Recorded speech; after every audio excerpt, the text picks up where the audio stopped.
Hello students, मैं doctor Pallav Mittal, सहआचार्य राजनीतिक विज्ञान विभाग, LBS government college Kotputli, BA third year paper 1 में अरस्तु के बारे में चर्चा करूंगा। अरस्तु के बारे में बात करते हुए आज हमारे चर्चा का विषय रहेगा अरस्तु की शिक्षा योजना। प्लेटो की भांति अरस्तु ने भी शिक्षा को महत्वपूर्ण माना है और दोनों ने ही शिक्षा योजना का उत्तम प्रारूप अपने लेखन में हमारे सामने प्रस्तुत किया है। परंतु प्लेटो ने जहाँ शिक्षा का उद्देश्य सद्गुणों का विकास और शिक्षा को सद्गुणों की प्राप्ति का साधन कहा है, इससे अलग अरस्तु की शिक्षा का उद्देश्य विवेकशील नागरिकों का निर्माण करना है, जिससे श्रेष्ठ राज्य की स्थापना हो सके। शिक्षा का उद्देश्य उच्च नैतिक चरित्र वाले सदाचारी नागरिकों का निर्माण करना है, जो राजकीय संविधान का अनुसरण करें। शिक्षा मानवीय जीवन का वो साधन है जिससे मानवीय जीवन में श्रेष्ठ गुणों का परिमार्जन संभव हो सके। शिक्षा का कार्य है सजीवन की प्राप्ति में सहायता प्रदान करना, क्योंकि राज्य का उद्देश्य सज्जीवन की प्राप्ति है। शिक्षा के अभाव में सुखी तथा सदाचारी जीवन संभव ही नहीं है। अरस्तु के अनुसार शिक्षा का कार्य मनुष्य के जीवन को संपूर्णता प्रदान करना है, जो कि विवेक, नैतिकता और आत्मसंयम के बीच उचित सामंजस्य से ही संभव हो सकता है।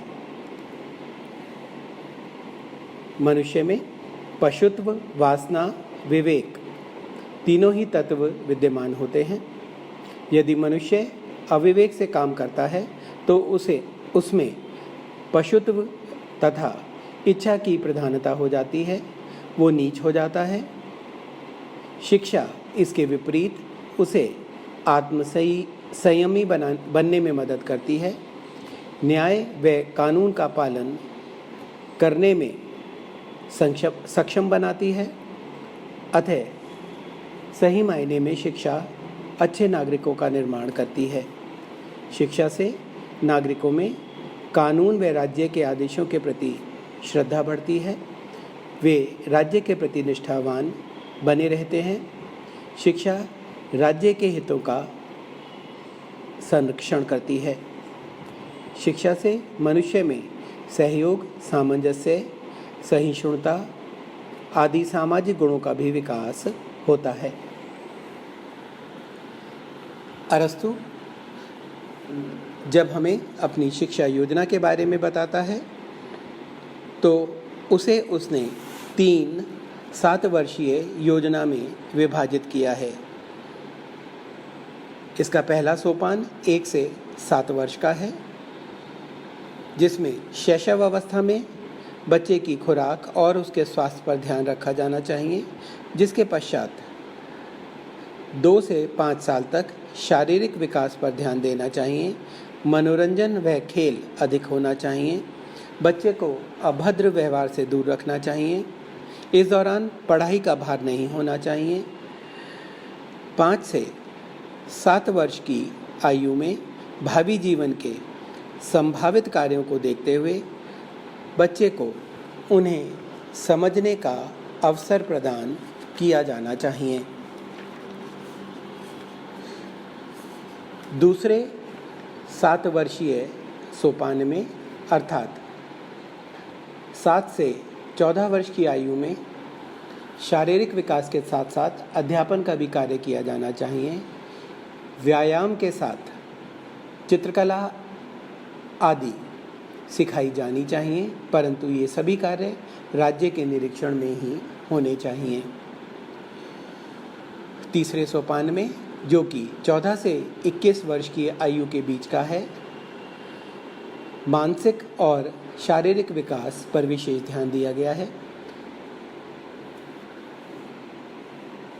यहाँ बच्चे को राज्य की सरकार के स्वरूप के अनुसार ही प्रशिक्षण मिलना चाहिए। चित्रकला, संगीत, अंक व रेखा गणित का ज्ञान प्रदान किया जाना चाहिए। संगीत को अरस्तु मानवात्मा का गुण मानता है और इसे विकास के लिए अत्यधिक आवश्यक माना है, क्योंकि इसके बगैर मनुष्य का संपूर्ण विकास संभव नहीं है। इसी काल में 18 से 21 वर्ष की आयु के बीच 4 वर्ष को अरस्तु ने व्यायाम या सैनिक प्रशिक्षण के लिए माना है। इस समय में कड़ा परिश्रम करना चाहिए। अरस्तु ने अपनी योजना में मानसिक व शारीरिक विकास की अवधियों को एक दूसरे से बिल्कुल अलग रखा है। प्लेटो की ही भांति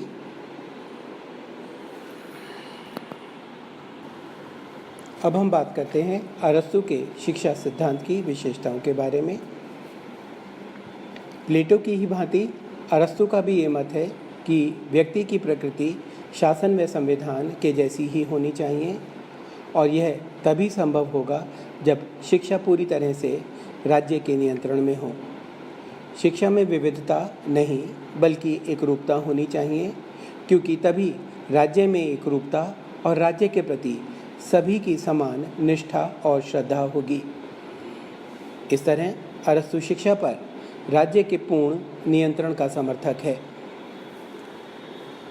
अरस्तु के अनुसार राज्य शिक्षा का दायित्व है।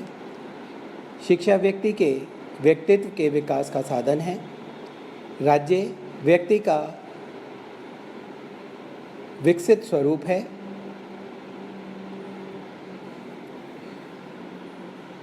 और उससे अधिक नैतिक भी।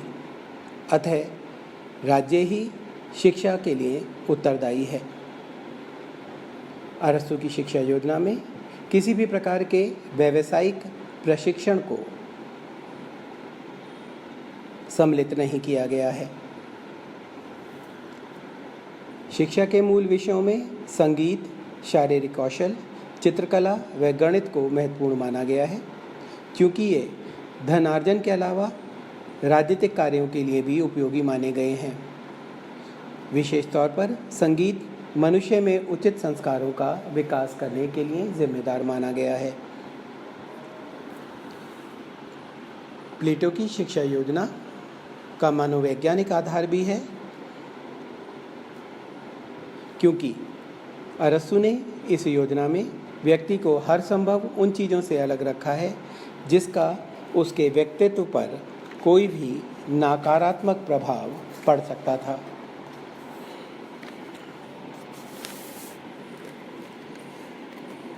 प्लेटो की जो शिक्षा योजना है,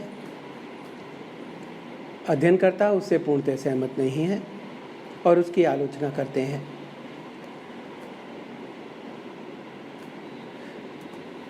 अरस्तु की शिक्षा योजना जहाँ एक ओर मानवीय व्यक्तित्व के सर्वांगीण विकास पर जोर देती है, शिक्षा का उद्देश्य योग्य शासक व आज्ञाकारी नागरिकों का विकास करना है। शिक्षा को नैतिक व सामाजिक आधार देकर समाजोपयोगी बनाने का प्रयास किया गया है।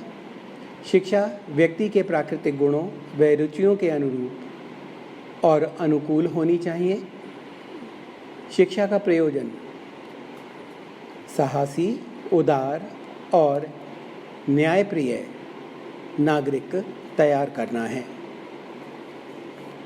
परंतु आलोचकों का कहना है कि अरस्तु ने अपनी शिक्षा योजना में संगीत पर अनावश्यक जोर दिया है, जो कि उसके एक तरफा विश्लेषण पर आधारित है। अरस्तु की शिक्षा योजना में साहित्य की उपेक्षा की गई है और उसे अपेक्षित महत्व प्रदान नहीं किया गया है, जबकि आलोचकों का कहना है कि साहित्य का समाज में और राज्य के निर्माण में एक बेहतरीन योगदान होता है। अरस्तु ने शारीरिक में मानसिक श्रम को परस्पर विरोधी मानते हुए उनके लिए अलग अलग अवधि निर्धारित की है। वास्तविकता में ये परस्पर विरोधी नहीं बल्कि एक दूसरे के पूरक के रूप में काम करते हैं, क्योंकि एक स्वस्थ शरीर में ही एक स्वस्थ मस्तिष्क का निवास होता है। बौद्धिक शिक्षा को अरस्तु ने विलंब से शुरू किया है और उसकी समय अवधि भी आधुनिक शिक्षा सिद्धांतों के अनुरूप नहीं है। अरस्तु की संपूर्ण शिक्षा योजना नागरिकों के लिए है। समाज का एक बहुत बड़ा वर्ग जो कि किसान या शिल्पकार है या फिर उत्पादन की विभिन्न प्रक्रियाओं से जुड़ा है, वो ना तो नागरिकता की परिभाषा में आते हैं और ना ही अरस्तु ने उनकी शिक्षा की कोई अलग व्यवस्था की है। अतः आलोचकों का कहना है कि अरस्तु की शिक्षा योजना पूरी तरह से अनुचित और अलोकतांत्रिक है।